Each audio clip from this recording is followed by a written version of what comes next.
Bonjour à tous les amis, c'est Pêche Addict et aujourd'hui on se retrouve pour une petite session en étang. Donc ça sera l'avant-dernière ou la dernière en étang, c'est pas encore. En tout cas, du coup là on a 3 cannes à carpe qui sont posées, une canne à bouillette, une au feeder et une deuxième canne au feeder encore. Bah une canne au vif au mort posé et une canne au vif au posé avec un vif vivant. Donc on espère que ça va mordre et on se retrouve tout de suite s'il y a du poisson. Bon bah là, petit départ, ça a l'air plutôt pas mal. Bon, je me fie jamais au combat, mais là à mon avis, il y a peut-être un petit 6 kg. Un bon, bah finalement, un assez petite, mais voilà la nageoire qui est passée dedans. Mais par contre, qu'est-ce qu'elle a, elle a mis un départ et elle était même très puissante hein, quand même. Hop, voilà. Bon,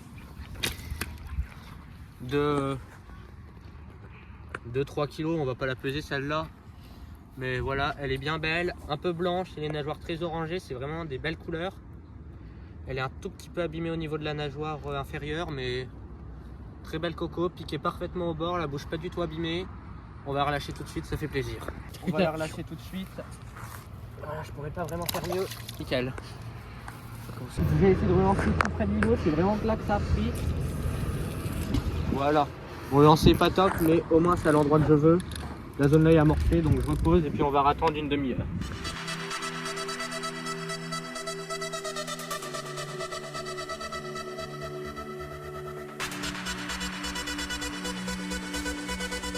vais vous montrer l'amorce que je vais utiliser. Donc c'est un mélange de graines où on a du blé, du maïs concassé, du maïs entier et un trapa. Donc c'est des graines pour oiseaux que j'ai fait macérer 48 heures dans l'eau. Donc je les ai fait chauffer pendant 48 heures et je les ai laissés fermenter pendant 48 heures. Donc c'est une amorce qui est vraiment très flexible, hein, on voit, elle est parfaite. Et juste avec ça, je vais vous montrer tout de suite. Et pour la permettre de la rendre plus attirante et faire un bonus, je la mélange avec de la farine de maïs concassé et un peu de maïs. Une amorce qui est vraiment typique pour la saison. Vous pouvez rajouter un peu de tiger nut et c'est parfait. C'est vraiment une amorce qui est géniale pour la saison et qui, je pense, va bien marcher. Voilà, donc on voit, et donc il va vraiment être hyper attractif, c'est nickel. On voit même si je plonge simplement ça dans l'eau, ça forme vraiment un nuage qui est très attirant pour les poissons et c'est vraiment propice en cette saison pour les carpes. Les amis, exceptionnel, une super belle carpe au vif avec un vif mort, incroyable, on s'y attendait pas et magnifique. Bon bah les amis, j'ai une petite carpe. Donc une carpe de 4 kg, on vient de la peser. Donc on voit bien qu'elle s'est bien nourrie pour l'hiver. Elle est là. Voilà. Bon bah les amis, belle petite carpe au vif. Au vif. On voit bien qu'elle a des super belles nageoires, des belles couleurs.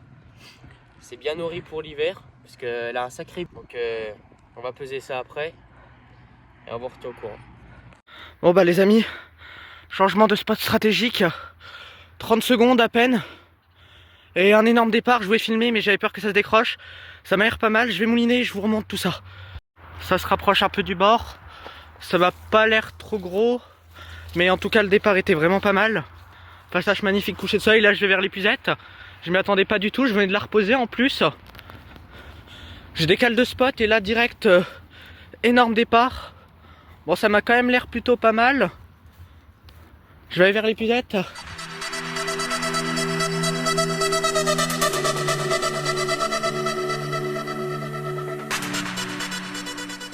Bon bah les amis, une belle grosse coco là je pense, on est sur du 7-8 kg.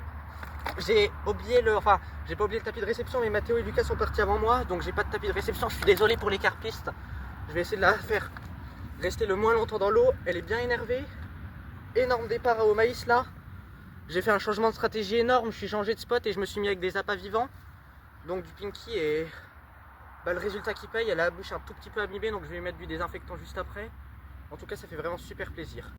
Bon bah voilà, je fais un dernier changement de stratégie, là ça sera le dernier de la journée. J'ai mon petit vif qui se bat là-bas. Un deuxième qui est là-bas tout en bordure, là-bas, juste là-bas.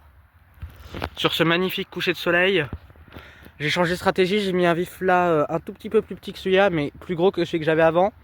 Et je l'ai posté dans un endroit avec un peu moins de cage. Je me dis s'ils sont actifs les brochets viendront peut-être vers là. J'ai laissé la canne là-bas.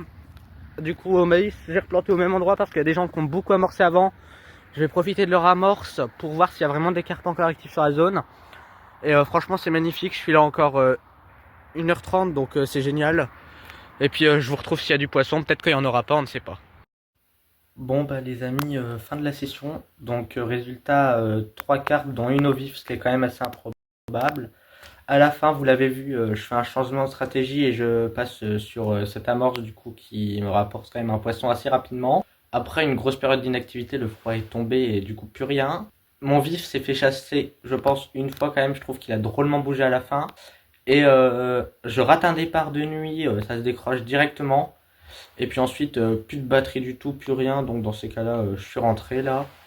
En tout cas, session très satisfaisante, hein. Franchement, j'en suis quand même assez fier. De beaux poissons, dont cette carpe de entre 7 et 8 kilos qui vient me voir à la fin, là, ça fait vraiment plaisir. Euh, Franchement, c'était quand même assez plaisant. Pas de brochet, c'est dommage. On se retrouvera peut-être pour une dernière session la semaine prochaine en étant peut-être dans un grand étang, mais ça je la compte pas vraiment comme ma dernière session en étang. Et dans l'étang habituel avec beaucoup de carpes en hiver, ça peut être sympa, ça peut faire une très belle vidéo. Et ensuite, va vraiment y avoir beaucoup de carpes de rivière, du vif. On aimerait vraiment essayer de valider des beaux brochets avant la fin de l'année. Donc n'hésitez pas aussi à aller vous abonner à nos autres réseaux, donc Instagram et TikTok. Bien évidemment, à vous abonner à ce compte-là YouTube si ce n'est pas déjà fait, à liker cette vidéo, à nous donner votre avis sur la vidéo en commentaire, qu'est-ce qu'on peut améliorer ou quoi que ce soit. Et bien évidemment à la partager, ça serait très gentil. Merci à vous d'avoir regardé cette vidéo, à très bientôt, c'était Pêche Addict.